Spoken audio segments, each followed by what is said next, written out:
अस्सलाम वालेकुम फ्रेंड्स, कैसे हैं आप सब। आज तो जनाब ज़बरदस्त हमारे पास आ गई है भिंडी और हम बनाने लगे हैं भिंडी।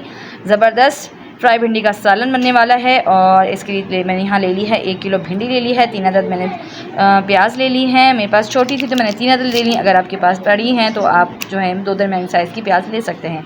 3 अदद ले ली है मैंने इसमें टमाटर। तो चलें जी, हम सबसे पहले तो अपनी ज़बरदस्त सी प्यारी सी भिंडी जो है वो उसको हम कट कर लेते हैं और फिर हम चलते हैं इसकी फ्राइंग की तरफ। तो जनाब आ चुके हैं किचन की तरफ। सबसे पहले हम अपनी भिंडी को फ्राई कर लेंगे। इसके लिए ले ली है मैंने एक कढ़ाई में डालेंगे तेल। तकरीबन आधा कप तेल मैं इसमें शामिल कर रही हूँ। और भिंडी जो है वो सारी मैंने छोटे टुकड़ों में काट ली थी और ये मैं इसमें शामिल कर दूँगी। और भिंडी को हमने इसमें कर लेना है फ्राई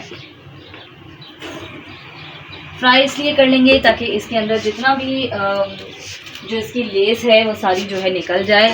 फ्राई करने का ये फ़ायदा होता है कि लेस ना इसकी बड़ी अच्छी से निकल जाती है और फिर उसके बाद फ़ौरन से ये इसका सलन तैयार हो जाता है, फ़ौरन से ये पक जाती है। तो बस हम दरमियानी आंच पे इसको भूनेंगे और चम्मच चलाते रहेंगे थोड़ी थोड़ी देर से।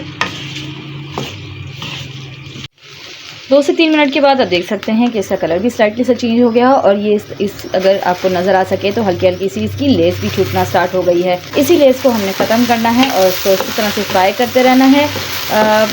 फ्राई करते हुए चम्मच ज़रूर हिलाते रहेगा, कहीं ऐसा ना हो कि फिर जो है हमारी भिंडी नीचे से जल जाए। भिंडी का कलर नहीं चेंज होना चाहिए, बस उसकी लेस ख़त्म करनी है हमने। तकरीबन मैंने इसको 10 मिनट जो है मुस्तकिल भूना है। ये देख सकते हैं आप, इसकी लेस बिल्कुल ख़त्म हो चुकी है, बिल्कुल भी लेस इसकी नहीं आ रही है। तो बस यही डिज़ायर्ड फ्राइंग थी जो हमने इसकी करनी थी। अब हम इसे निकाल के साइड पे कर देंगे और चलते हैं स्टार्ट अपना आगे का नेक्स्ट प्रोसीजर। जनाब सेम कढ़ाई मैंने ले ली है और इसके अंदर शामिल करने लगी हूँ मैं तेल। तकरीबन आधा कप तेल मैं इसमें शामिल करूँगी। मतलब प्याज शामिल कर दूँगी जो मैंने बारीक कट करके रखी थी। तो जनाब इस प्याज को हमने कर लेना है फ्राई और इसको लाइट गोल्डन ब्राउन होने तक हमने पका लेना है इसी तेल के अंदर। तो इसको हम कर लेते हैं फ्राई और फिर देखते हैं हमारा नेक्स्ट स्टेप क्या होगा। प्याज हमारी लाइट पिंक हो चुकी है। स्टेज पे शामिल करने लगी हूँ इसमें 2 टेबल स्पून लहसुन का पेस्ट।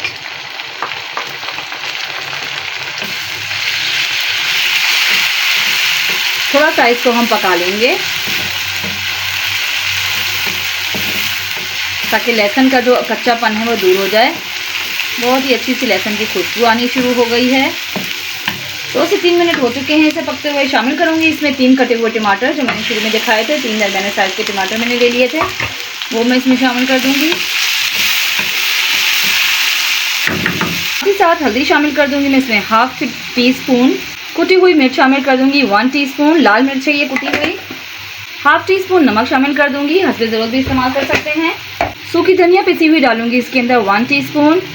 साथ ही साथ शामिल करूंगी इसमें 1/2 टीस्पून सब्ज़ी मसाला जो कि हमने बना के तैयार कर लिया था। मैजिकल मसाला, सब्जियों की जान, जो सब्जियों को जायके को 4 चांद लगा देता है। इसकी वीडियो आपको मेरे चैनल में मिल जाएगी, वीडियो लाजमी देखिएगा। और इसको आप ज़्यादा मिकदार में भी बना के अपने पास सेव करके रख सकते हैं। बस हमने क्या करना है कि इसकी कर लेनी है भुनाई। थोड़ा थोड़ा पानी डालते रहेंगे और भूनते रहेंगे और टमाटर जब तक हमारे बिल्कुल सॉफ्ट नहीं हो जाते हमने इनको पका लेना है। थोड़ी देर बाद ही आप देख सकते हैं बहुत अच्छी तरह से टमाटर सॉफ्ट हो चुके हैं और बड़ी ही अच्छी ग्रेवी हमारी तैयार हो चुकी है। जो थोड़े बहुत टमाटर रहते थे उनको मैंने बहुत अच्छी तरह चम्मच की मदद से तोड़ लिया है, पीस लिया है। क्योंकि मेरे बच्चों को तो भाई बहुत शिकायत होती है, ज़रा सा भी टमाटर आ जाए तो मेरे बच्चे जो है ना शिकायत करते हैं, मामा टमाटर आ रहे हैं, आपने टमाटर क्यों डाले हैं। तो मेरी कोशिश होती है कि बिल्कुल एक अच्छी सी पेस्ट बन जाए, ग्रेवी बन जाए। अब सबसे आखिर में शामिल कर देंगे इसके अंदर हम भिंडी जो कि हमने फ्राई करके रखी हुई थी। और बुनाई तो उसकी हम बहुत ज़बरदस्त कर ही चुके हैं। बस हमने करना क्या है, थोड़ा सा इसको कर लेंगे मिक्स और इसको थोड़ी देर के लिए ढक के रख देंगे ताकि हमारी जो भिंडी का थोड़ा बहुत कच्चापन है वो उसमें से निकल जाए। 2 से 3 मिनट बस इसको हमने टमाटर के साथ इस तरह से मिक्स करना है ताकि टमाटर का मसाला इस पर बहुत अच्छी तरह से चढ़ जाए। आप देख सकते हैं बहुत ही ज़बरदस्त लजीज भिंडी हमारी तैयार हो रही है और बहुत ही ज़बरदस्त बनके तैयार होती है ये। इस रेसिपी को आपने ज़रूर फॉलो करना है और स्टेप बाय स्टेप फॉलो करना है। इंशाल्लाह बहुत ही ज़बरदस्त और लजीज रेसिपी बनके तैयार हो जाएगी और इतनी अच्छी इसकी खुशबू आ रही है कि मैं आपको क्या बताऊं। 3 मिनट में इसको फ्राई कर लिया है। अब थोड़ी सी हमारी भिंडी के अंदर कसर रहती है, तो क्या करूँगी मैं इसको ढक के इसको पकाऊंगी ताकि भिंडी जो है हमारी बहुत अच्छी सी गल जाए। अब मैं इसको ढकने लगी हूँ। तकरीबन 10 मिनट बाद हम इसका स्टेटस चेक करेंगे कि ये कैसी क्या कंडीशन है। कुछ ही देर बाद मैंने इसको खोला, तकरीबन 10 मिनट बाद कि मैंने इसे खोला है। आप देख सकते हैं तेल सेपरेट होना स्टार्ट हो गया है, भिंडी भी हमारी गल चुकी है और टमाटर जितने थे वो सारे इसके अंदर डिज़ोल्व हो चुके हैं।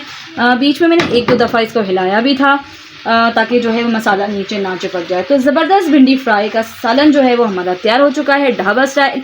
वीडियो को आपने ज़रूर ट्राई करना है और मुझे ज़रूर बताइएगा कि आपको ये रेसिपी कैसी लगी। मेरी वीडियोस को लाइक करने का बहुत बहुत शुक्रिया। वो व्यूअर्स जो मेरी तमाम रेसिपीज़ को देखते हैं, उन पे कमेंट करते हैं और मुझे बहुत सारा प्यार देते हैं, मुझसे अपने कमेंट शेयर करते हैं, उनका बहुत शुक्रिया। मैं तहे दिल से उनकी बहुत शुक्रगुजार हूँ। आपकी मोहब्बतें और रेसिपी को एंड तक देखने का बहुत शुक्रिया। फिर मिलेंगे नई रेसिपी के साथ, तब तक के लिए अल्लाह हाफिज़।